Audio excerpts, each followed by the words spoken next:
Why did I move here? I guess it was the weather. Kultowy cytat Michaela DeSante z pierwszego zwiastuna GTA V u wielu z nas do tej pory wywołuje natychmiastowy dreszcz nostalgii. Dziś, 13 lat od tamtej premiery, Rockstar przenosi nas z rozgrzanego słońcem Los Santos na wilgotne wybrzeże Vice City i nieprzypadkowo puszcza do nas oko. Przekopaliśmy trailery, fora, reddity, twittery, a nawet archiwalne wywiady z Nedem Luke'em. Wszystko po to, aby w tym materiale oddzielić fakty od fanowskich fantazji i odpowiedzieć sobie na jedno zasadnicze pytanie. Czy Rockstar właśnie zapowiedział powrót Michaela w nadchodzącym GTA 6?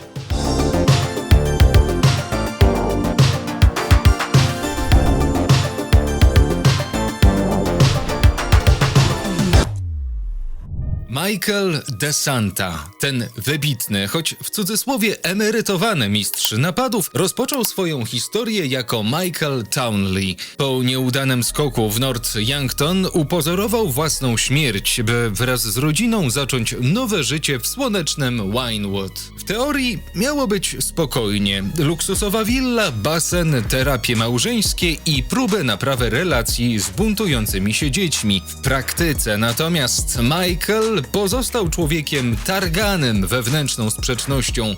Jedną nogą w kryminalnym żywiole, drugą w amerykańskim śnie o legalnym sukcesie. Wraz z rozwojem wątku fabularnego piątki porzucił przestępczą karierę na rzecz świętego spokoju i realizacji swojej zajawki. Gniewny, lecz charyzmatyczny, impulsywny, choć jednocześnie spragniony stabilności, Michael odkrył w sobie pasję do kina klasy B i postanowił zostać producentem filmowym. Woo! My dad's a movie producer! Winewoodskie otoczenie dawało mu namiastkę kontroli, której brakowało w chaotycznym życiu bandyty. Jako producent filmowego hitu o tytule Meltdown spełnił w końcu sen o wielkiej karierze, co mogliśmy obserwować pod koniec wątku fabularnego GTA V. Zostawmy jednak retrospekcję i przejdźmy do konkretów. Trop pierwszy. Meltdown.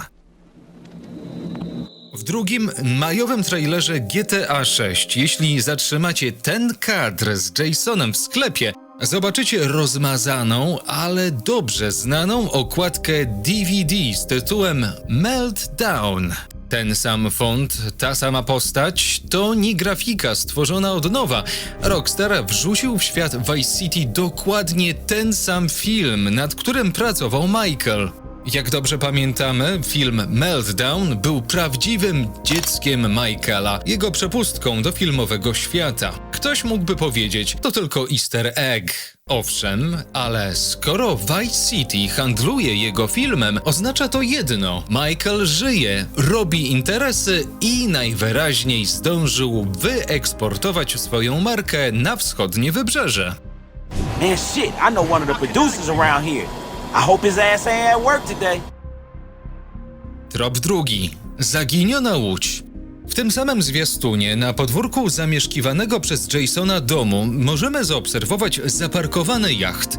Nie byłoby w tym nic nadzwyczajnego, gdyby nie fakt, że niemal identyczny Marquis, bo tak nazywa się ta łódź, należał kiedyś do Michaela. Ten sam kształt dziobu, te same niebieskie pasy, prawdopodobieństwo jest naprawdę zauważalne. Jak pamiętamy, w misji ojciec i syn, Jimmy, czyli syn Michaela, próbował sprzedać ten jacht kilku podejrzanym typom. Jacht został skradziony, a Michael wraz z Franklinem uczestniczyli w próbie odbicia łodzi, a przede wszystkim Jimmy'ego, który ukrywał się na jej pokładzie. Finalnie Franklin rozprawia się ze złodziejami, Jimmy wskakuje do naszego pojazdu niczym Sweet do samochodu CJ'a w San Andreas, ale przez awarię silnika złodziejom ostatecznie udaje się uciec. Łódź zostaje skradziona i nomen omen rozpływa się w świecie gry. Dlaczego więc powraca właśnie teraz? Fani spekulują, że może stać zakotwiczona w Vice City,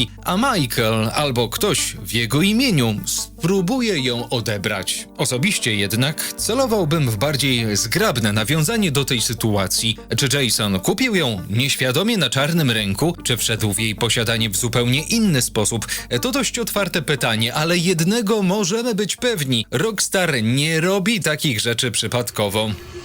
Pewnym dopełnieniem teorii o powrocie Michaela jest wątek jego córki, Tracy, o której nagrywaliśmy już osobny odcinek. Przypomnijmy, w kanonie GTA V Tracy po krótkiej przygodzie w Fame of Shame zaczęła budować karierę w social mediach. Vice City to stolica influencerskiego blichtru i livestreamów, więc wielu fanów uważa, że to właśnie Tracy mogła ściągnąć tam rodzinę, albo przynajmniej samego Michaela. W przeciekach o GTA 6 pojawia się wzmianka o fikcyjnej platformie wideo przypominającej TikToka. Nie trudno wyobrazić sobie, że Tracy prowadzi ten kanał i potrzebuje wsparcia ojca producenta. Jeśli Rockstar zechce pokazać ewolucję jej wątku, epizod Tracy, choćby w formie krótkiej cutscenki lub misji pobocznej, byłby logicznym łącznikiem. To otwiera nam furtkę, by Michael pojawił się w tle jako opiekun, sponsor, czy wręcz menadżer filmowy swojej córki. Takie rodzinne cameo spinałoby rockstarową fabułę obu gier i subtelnie rozwijało ich wspólne uniwersum, a widzowie, którzy pamiętają nasz wcześniejszy odcinek o Tracy,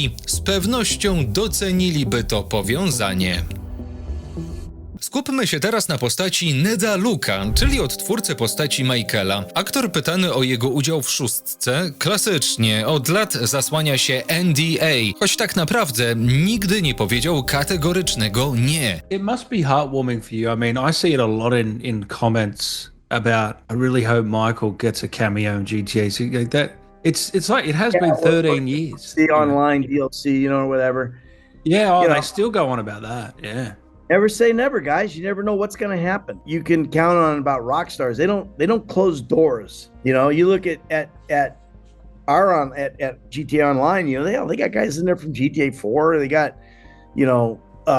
side characters from our game that are in there and stuff. It's just like whatever something pops in their mind, man. They think it's good. They're going to go with it.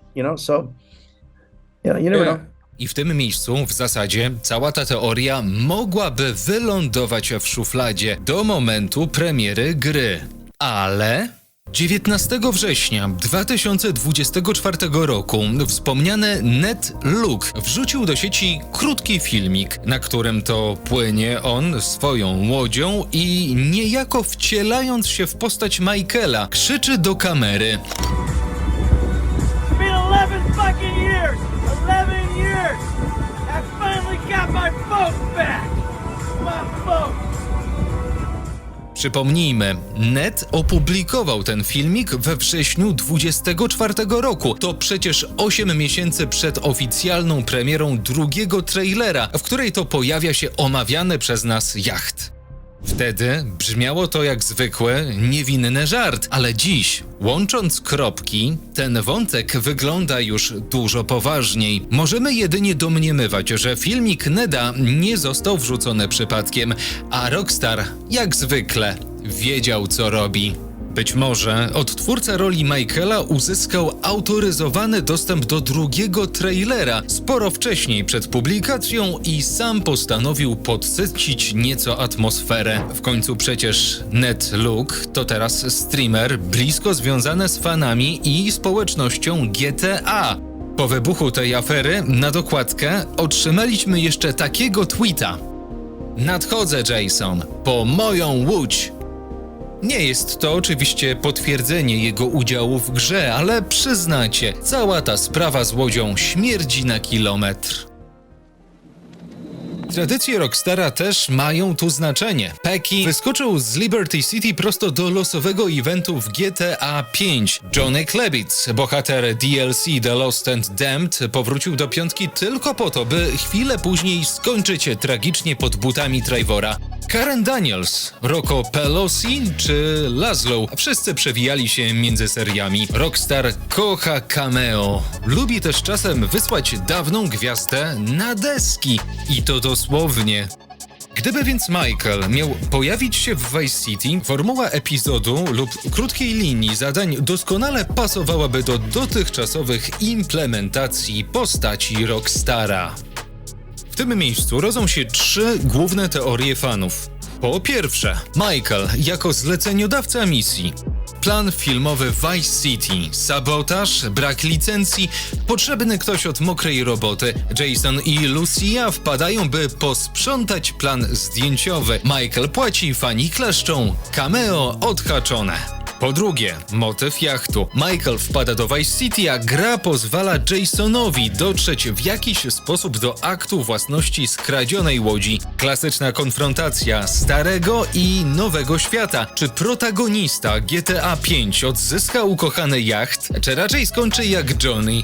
Po trzecie, najmniej spektakularne, ale najbardziej prawdopodobne. Michael pojawi się tylko w tle, bardziej w charakterze easter egga. Billboard Meltdown 2, a wywiad radiowy z hollywoodzkim producentem, czy nazwisko Michaela na napisach końcowych w kinie. Rockstar podtrzyma kanon, nie wprowadzając ryzyka narracyjnego, a my, fani, i tak przecież będziemy szczęśliwi. Podsumowując, wszystkie powyższe pomysły bazują na 2 twardych faktach. Plakacie Meltdown i skradzionej łodzi Marquis. Reszta to dobrze udokumentowane spekulacje, bawiące społeczność od tygodni. Pamiętajcie jednak, do czasu oficjalnego potwierdzenia Rockstara pozostajemy w świecie domysłów. Studio lubi milczeć, abyśmy robili dokładnie to, co robimy teraz. Analizowali każdy piksel i każdy uśmiech Neda Luka. Czy Michael DeSanta wróci, by zamieszać w Vice City?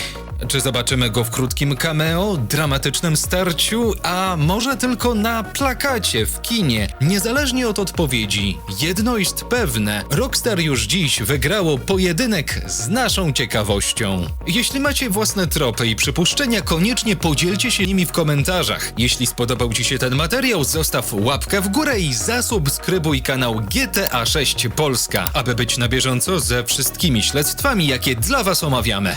Tymczasem na dziś to już wszystko. Do zobaczenia!